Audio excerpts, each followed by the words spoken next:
Hi guys, last chapter of Floodlands. We're up to page 110 in section then, or after, sorry, after. It's chapter 2, 110. Zoe followed Munchkin out of the window. Once outside, Munchkin rummaged underneath a nearby bush. He pulled out a sack. He had clearly been busy. Food, clothes, he said. Zoe frowned at him. We'll pay them back when we can, he said. Come on, quickly, before they notice you've gone. He held out some clothes to Zoe. She'd found her old clothes at the foot of her bed, but now she'd quickly stripped them off and slid into the dress Munchkin had got for her. She looked down at herself. Couldn't you have found something a bit more practical? She asked. I didn't have much choice, he said. Anyway, you look nice. He grinned sheepishly. Well, it's a warm day, said Zoe. Come on then. Now they were outside, Zoe could see Hope clearly. The hospital she'd been in wasn't really a hospital. It was a large old house, its original owner presumably long gone. The rest of Hope was just bits and pieces. A few real houses, but lots of temporary buildings, sheds and shacks. There, away to their right, was the sea. It was a beautiful sight. The sun was shining and the waters were calm. It looked so perfect, so friendly. Zoe found it hard to believe it had been her enemy for so long. It had nearly killed her. This way, said Munchkin. That track. He pointed. Zoe saw a rough path heading away up the coast. So how far is it to New Home? Munchkin looked a little embarrassed. I don't know, he said. They were getting suspicious, he added defensively. Doesn't really matter, I suppose. They began to walk, leaving the small shanty town, Hope, behind them. As they went, Munchkin told Zoe all he'd found out. Things were better than Munchkin had ever dreamed possible. It may not be Golganuza, but it's not bad, he said. People are trying to make things work, working together. There's no one exactly in charge, but there's no fighting. They just do what needs doing. Things must be better here, agreed Zoe. Just having a hospital, even if it's not a proper one. It's the only one around. If your parents had landed anywhere along the coast for 40 miles north or south, your mum would have ended up in that hospital just like you did. Nowhere else. Then Munchkin realised what he was saying and stopped, but Zoe hadn't noticed. 40 miles, she asked. How much is 40 miles? That's so big. It's unbelievable, Munchkin agreed. The island was just a speck of mud. The difference, look at all this land. It goes on forever. Zoe looked inland. Munchkin was right. There was lots of lovely dry land as far as the eye could see. But not just that, Munchkin went on. Life's better here. People are doing things right, you know. We can't even be that far from Eel's Island. We weren't at sea for long enough. Suddenly Munchkin looked worried. What's wrong? Zoe asked him. Do you think... if it's not that far, supposing Doobie survived, supposing he got here... Before her eyes, Zoe saw Munchkin start to shrink back, become the frightened mouse she had first met. He won't. Even if he made it out of that scrap, he'd never find us. But the thought was enough to make them both quiet for a long time. For the rest of the day, they walked along the rough track that followed the coast, always in earshot of the sea. They saw no one. For Zoe and Munchkin, it was like a different world. To be able to walk in one direction all day without walking into the sea was a new and strange experience. And with every corner they rounded, their amazement grew. There was no end to it. Just rolling hills stretching to meet the blue sky at the horizon. Zoe started to love the land. Still they walked and still they saw no one. I suppose people have moved as far inland as they can get, she said. That's what I was thinking, said Munchkin. Why is Hope there at all? It must be dangerous there. And if the sea keeps on rising... I know. I suppose there's the fishing, though. It's getting dark, said Munchkin. We'd better find somewhere to sleep. I thought we might get there today. It didn't sound that far. The thought of spending a night in the open made Zoe feel nervous, in spite of all she'd been through. But Munchkin didn't seem bothered. We'll find somewhere, a bit of shelter, in case it rains. It's not going to be too cold anyway. Dusk was falling fast, and by the time they found an old barn to sleep in, night had come. There was enough light from the stars to find their way in, but once inside they could see nothing. They huddled together just inside the doorway and slept. Zoe woke before Munchkin. Bad dreams had gnawed at her all night. She wanted to forget them as quickly as possible, but she sat, still propped up next to Munchkin while he kept on sleeping. Gingerly, she shifted a leg that had gone numb. She felt the blood begin to bring it back to life. Zoe's thoughts drifted, but her mind was still as numb as her leg had been. She felt neither fear nor hope, neither pain nor love. She felt empty, and that was all. But she felt Munchkin's breathing beside her, and she knew she was alive at least. Finally, Munchkin stirred. Zoe quickly moved away. "Don't," said Munchkin. "How long have you been awake?" Zoe demanded. Munchkin grinned. Zoe turned around, and then she screamed, "Munchkin, look!" She yelled wildly. She turned back to Munchkin and pointed behind her to the far side of the barn. "What? Oh my God! Is he dead?" Zoe didn't say anything. The answer was obvious. The old man's body had clearly been shut away in the forgotten barn for a very long time. "Come on, let's go." They left the barn and stood for a moment, blinking against the sunshine of another beautiful day. He must have died in there, sheltering just like we were. I wonder who he was. Just someone else, looking for someone or something. Come on, let's go. It's too horrible. Zoe tried not to make the connection, but she couldn't help thinking about William. Was he still lying on the grass in front of the cathedral where he had fallen? She hoped someone had done something for him. With surprise, she found herself wondering about Doobie too, where he might be now, lying in the mud somewhere, like he'd been the king of the island. What he said was what people did. He was the only law. Zoe wondered how he would have managed here on the mainland. Would he still have been a leader, or would he have been happy just to be alive and safe? But really it didn't matter to her now. She hoped she never saw him again, even though she knew she could never actually forget him entirely. She could try and put him to the back of her mind. With William it was different. She would remember him as long as she lived, because she wanted to. By midday they had finished their food. "Couldn't you have pinched some more?" asked Zoe. "I thought we'd be there by now," Munchkin said. "I didn't know there could be so much land. Anyway, I didn't think you approved." "Oh, I don't know. I suppose I spent all my time in Norwich stealing things. Just because their owners had left them behind didn't make them mine. It seemed worse stealing from a hospital, that's all. But that's what they're there for." "What? To look after people?" "I don't think that's what they had in mind. There's nothing here to even steal from." Munchkin was right. They were sitting on a slight rise in the coastline that showed them the countryside around for many miles. There wasn't a building in sight, just miles and miles of fields that had once been carefully tended by farmers, but which now lay overgrown and hidden. "Why aren't there more people here?" Zoe asked. "What do you mean?" "Well, if the country got smaller when the sea rose, then there ought to be more people squashed onto what's left." "I don't know," Munchkin said. He shrugged. "Perhaps they wanted to get well away from the sea." Zoe nodded. She could understand that. But there was lots of farming land going to waste here. Maybe there were fewer people than she thought. At least on Norwich I could have gone scavenging for some tins. They walked on and the day moved with them.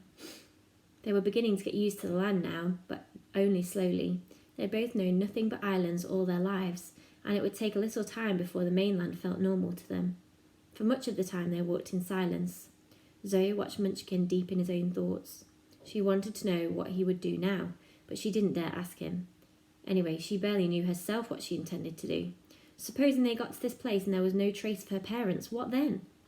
At least they should get away from this part of the coast, just in case Doobie found them, even though Zoe knew that was very unlikely. They walked and walked until their legs ached and their feet were sore. There was no sign of new home. "I think William was wrong," she said. Munchkin stopped walking and looked at her. "What do you mean?" "This isn't salvation. It's nothing. I know it's taking longer than we thought, but we'll find it. I don't just mean new home. I mean all of it. What is there here for us?" "You're wrong," said Munchkin. "It's much better here. There's people organising things. The nurse at the hospital was telling me all about it. She said the country had been in a real mess, but now real things were getting done.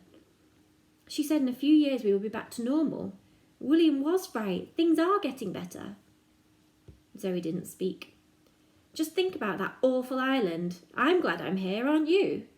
Zoe nodded. I just wish William was here too. She walked on and Munchkin followed. Then late that afternoon, a town appeared from nowhere. Coming out of a little gully, they walked up over a ridge, and there it was in front of them. There was a piece of board hammered to a stake by the side of the road. On it, someone had carefully hand-painted a single word. New home. Munchkin turned to Zoe. Well, he said. It's even smaller than the last place, Zoe said after a while.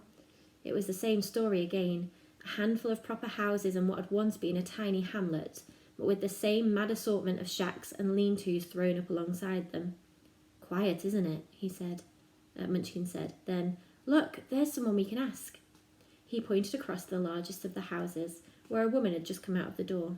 She was carrying a bucket and started to hobble across to an old well. Come on, said Munchkin, but Zoe hung back.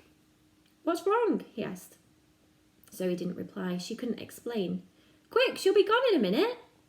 Munchkin grabbed Zoe's wrist and tugged her after him. Hello, he called. The woman stopped and waited for them to reach her. Yes, she said. Is this where the people from Norwich came? Munchkin asked. The woman frowned. Zoe hovered uneasily behind Munchkin. She wished he'd shut up, but she didn't want him to stop.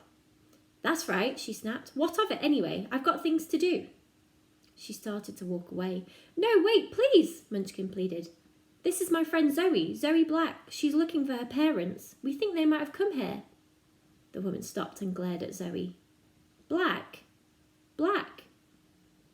She turned to leave, but as she was going, she stuck a finger out and pointed to a small cottage that seemed to cling to the big house for support. You'd better go in there, the woman grunted as she hobbled off. Zoe knocked at the cottage door.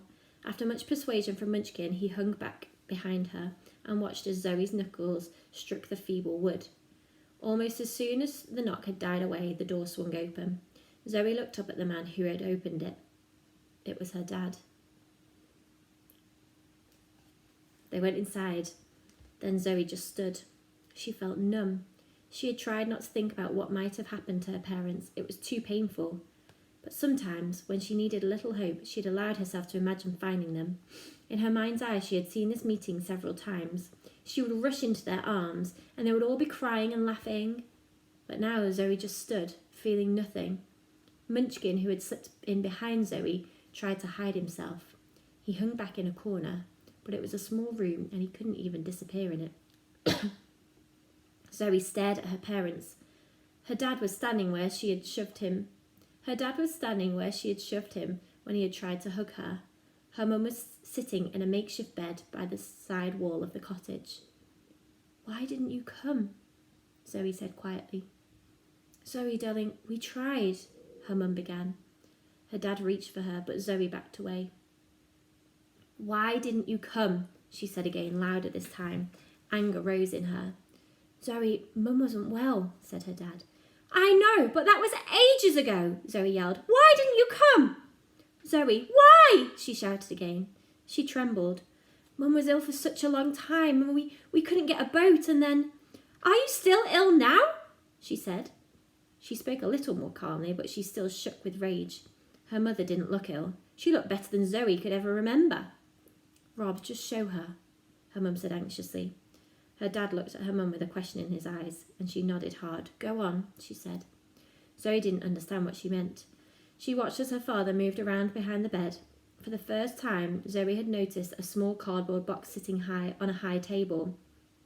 Her father lifted down the box carefully, so carefully, as though it was made of glass, not cardboard. Zoe stared, struggling to comprehend. Gently, her father put the box down at the foot of the bed. Zoe looked at her father, who pointed into the box. There, lying on some of the cleanest, whitest sheets Zoe had ever seen, was a tiny creature. Zoe gazed at its little hands and its tiny fingernails. She stared at its little crop of fluffy black hair and its minute ears, at its beautiful, calm, sleeping face. She looked up at her parents, but just for a second. What? Zoe began, but she couldn't speak. She looked at the baby again. It's a him, said her dad, daring a slight smile. Your baby brother, Zoe. I'm so sorry, but there was nothing. Mum's quite old to have a baby. By the time we knew she was pregnant, we couldn't risk coming to get you. She was really ill. And then he came early and we didn't get down to the hospital in hope. It was touch and go. But Zoe wasn't listening. Tears were streaming down her face. One of them splashed onto the baby's tiny face and he moved his hand a fraction, but he kept on sleeping. He's so... But she still couldn't find the words. Her mum got out of bed and put her arms around Zoe. Do you like him? Zoe nodded, biting her lip. Oh, you don't hate him for stopping us from finding you. Oh no, she said, he's lovely. I was so worried about you. How did you get here, Zoe? Asked her father. I rode and I ended up on an island and... Zoe broke off, staring at the baby again. He snuffled slightly but kept on sleeping. It was terrible, Zoe went on. You went there. Mum's pendant. That island, I got stuck there and... Oh, and that awful place, said her dad. Oh, God, we didn't dare go ashore. The people, they were like animals. We could tell from the boat. Animals, Zoe echoed. Munchkin shuffled uncomfortably. Oh, no, I mean, Zoe said, turning to Munchkin. Not you. The others, they were all like animals. Except you and... Well, don't worry, Zoe, her mum said. Things are better here. Zoe turned back to her mum to speak, but her dad got there first. That's right, he said. They may have been wild animals on that awful island, but it's different here. At least people have remembered what it means to be human. Her father's words reminded Zoe of something she had heard someone else say not very long ago. That's what William said, she said. William? Asked her mum. Is that your friend? She looked at Munchkin. Oh no, said Zoe. This is Munchkin. Munchkin? That's, Yeah, mum, I know, said Zoe, laughing. I know it's a funny name. Munchkin smiled. Hello, Munchkin, said Zoe's mum. He smiled again and mumbled something. So who's William? Zoe's dad asked. He helped me on the island. I wouldn't be here without him, or Munchkin. Then suddenly Zoe realised something. She looked at her baby brother. What's he called? Nothing yet. He's only a week old. Mum's still getting better. Please, said Zoe. Please, can we call him William? Her mum and dad looked at each other and nodded. Zoe gazed at Munchkin, at her parents, and at baby William, and she looked at her family. And as she looked at her family, she realised that it had grown. There were 5 of them now. Yes, she thought, 5. The end. Oh, I didn't think they'd find New Home, did you? Such a good book. Hope you enjoyed it. What are we going to read next? I don't know. I've got loads of picture books here. I'll see if I can find another short book though. Maybe I'll read The Highwayman to you tomorrow. Hope you enjoyed it. Let me know your thoughts on Padlet. See you later. Bye.